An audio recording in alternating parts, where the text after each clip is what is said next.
ಸಮ್ಮರ್ಗೇನಾದರೂ ಸ್ಪೆಷಲಾಗಿ ಮಾಡ್ಕೊಂಡು ತಿನ್ನಬೇಕು ಅಂತ ಯೋಚನೆ ಮಾಡ್ತಾ ಇದ್ದೀರಾ? ಸ್ಪೆಷಲಾಗಿ ಮಾಡ್ಕೊಂಡು ತಿನ್ನೋದಲ್ಲ, ಸ್ಪೆಷಲಾಗಿ ಮಾಡ್ಕೊಂಡು ಕುಡಿಯೋದು. ಅಷ್ಟು ಸೂಪರ್ ಡೂಪರ್ ಆಗಿರೋವಂಥ ರೆಸಿಪಿ. ಇದನ್ನು ಒಂದು ಸಲ ನೀವು ಟ್ರೈ ಮಾಡಿದ್ರೆ ಫಿದಾ ಆಗೋದಂತೂ ಗ್ಯಾರಂಟಿ ಸ್ನೇಹಿತರೆ. ಏನು ರೀ, ನಮ್ಮ ಮನೇಲೂ ಮಾಡ್ತೀವಿ ಅನ್ಬೋದು, ಬಟ್ ಈ ರೀತಿಯಾಗಿ ಒಂದು ಸಲ ಟ್ರೈ ಮಾಡಿ. ತುಂಬ ಅಂದರೆ ತುಂಬ ರುಚಿಯಾಗಿರುತ್ತೆ, ಎಲ್ಲರಿಗೂ ಕೂಡ ಇಷ್ಟ ಆಗುತ್ತೆ. ನೀವೆಷ್ಟೇ ಗ್ಲಾಸ್ ಕುಡಿದ್ರೂ ಕೂಡ ಇದು ಸಮಾಧಾನ ಅಂತ ಅನಿಸೋದೇ ಇಲ್ಲ. ಬನ್ನಿ ಹೇಗೆ ಮಾಡೋದು ನೋಡ್ಕೊಂಡು ಬರೋಣವಾ.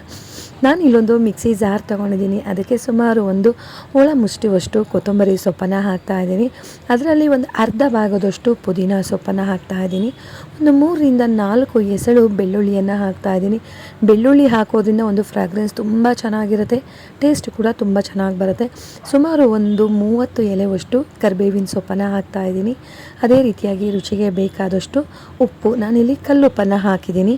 ಅದೇ ರೀತಿಯಾಗಿ ಇಂಗು ಹಾಕೋದ್ರಿಂದ ಸಖತ್ ಟೇಸ್ಟ್ ಆಗಿರುತ್ತೆ. ಒಂದು ಹಸಿಮೆಣಸಿನ್ಕಾಯಿನ ಹಾಕ್ತಾಯಿದ್ದೀನಿ. ಖಾರ ಇರಬೇಕು, ಬಟ್ ಖಾರ ಇದೆ ಅಂತ ಗೊತ್ತಾಗಬಾರ್ದು, ಆ ರೀತಿ ಇರಬೇಕು. ಇದನ್ನೆಲ್ಲ ಹಾಕ್ಕೊಂಡು ಒಂದು ರೌಂಡ್ ಮಿಕ್ಸಿ ಮಾಡ್ಕೊಂಡು ಬರೋಣ. ಇವಾಗ ಇಲ್ಲಿ ಸುಮಾರು ಒಂದು ದೊಡ್ಡ ಬೌಲಷ್ಟು ನಾನಿಲ್ಲಿ ಮೊಸರನ್ನು ಆ್ಯಡ್ ಮಾಡ್ತಾಯಿದ್ದೀನಿ.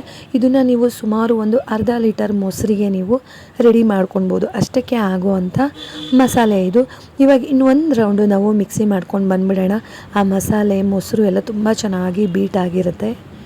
ಇವಾಗ ಒಂದು ಬೌಲ್ಗೆ ನಾನು ಟ್ರಾನ್ಸ್ಫರ್ ಮಾಡ್ತಾ ಇದ್ದೀನಿ. ನೀವು ಹಾಗೆ ಬೇಕಾದರೂ ನೀವು ಟ್ರಾನ್ಸ್ಫರ್ ಮಾಡ್ಬೋದು, ಬಟ್ ಅದರಲ್ಲಿ ಸ್ವಲ್ಪ ತರಿ ಇರುತ್ತೆ, ಸೊಪ್ಪೆಲ್ಲ ಕುಡಿಬೇಕಾದ್ರೆ ಬಾಯಿಗೆ ಸಿಗುತ್ತೆ ಅಂತ ಅನ್ನೋರು ಈ ರೀತಿಯಾಗಿ ನೀವು ಸ್ಟ್ರೈನ್ ಮಾಡ್ಕೊಳ್ಬೋದು. ನೋಡಿ, ಇವಾಗ ಸ್ಟ್ರೈನ್ ಮಾಡಿದ್ದಾಯಿತು. ಇದಕ್ಕೆ ನೀವು ಸ್ನೇಹಿತರೆ ಎಷ್ಟು ಬೇಕಾದರೂ ನೀವು ನೀರನ್ನು ಹಾಕ್ಬೋದು.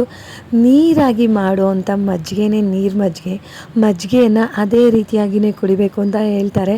ನಾನು ಇದಕ್ಕೆ ಸುಮಾರು ಒಂದು ಅರ್ಧ ಲೀಟರ್ ಮೊಸರಿಗೆ ನಾನು ಸುಮಾರು ಒಂದು 2.5ರಿಂದ 3 ಲೀಟರ್ಗಿಂತ ಜಾಸ್ತಿ ನೀರನ್ನು ನಾನಿಲ್ಲಿ ಆ್ಯಡ್ ಮಾಡಿದ್ದೀನಿ.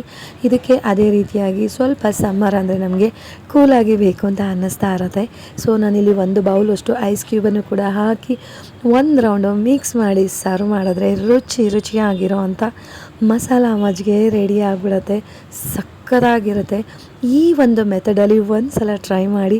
ಅದೇ ರೀತಿಯಾಗಿ ನಿಮ್ಮ ಫ್ಯಾಮಿಲಿ ಮೆಂಬರ್ಸ್ಗಾಗ್ಬೋದು, ಫ್ರೆಂಡ್ಸ್ ಸರ್ಕಲಿಗಾಗ್ಬೋದು ಈ ವಿಡಿಯೋನ ಶೇರ್ ಮಾಡೋದನ್ನು ಮರಿಬೇಡಿ. ಸಕ್ಕತ್ತಾಗಿದೆ, ಟೇಸ್ಟಿಯಾಗಿದೆ.